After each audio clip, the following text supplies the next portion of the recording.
The federal government doesn't seem to be putting much effort into the vaccine injury part of the COVID equation, even after hundreds of millions of Americans got the shots and we're still learning about serious side effects.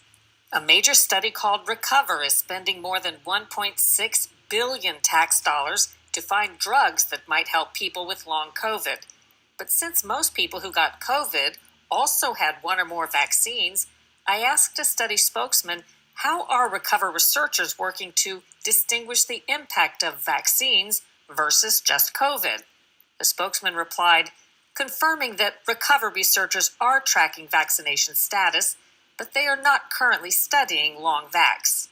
I asked then, how do the researchers know if the illnesses they are seeing are due to long COVID or due to long vax or some combination thereof? The spokesman declined to respond and cut off our communications.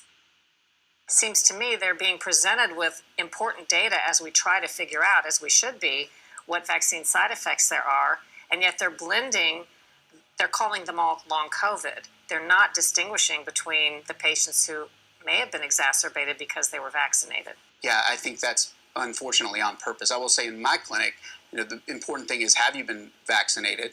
And then what were the symptoms after your vaccine?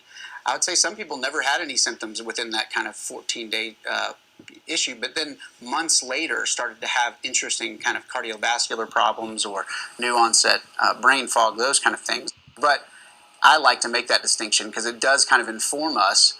I'd say the amount of damage seems to be more the more times the spike has been allowed to run through your body. Hey, Spike, how about we chase cars, huh? Does that sound like fun?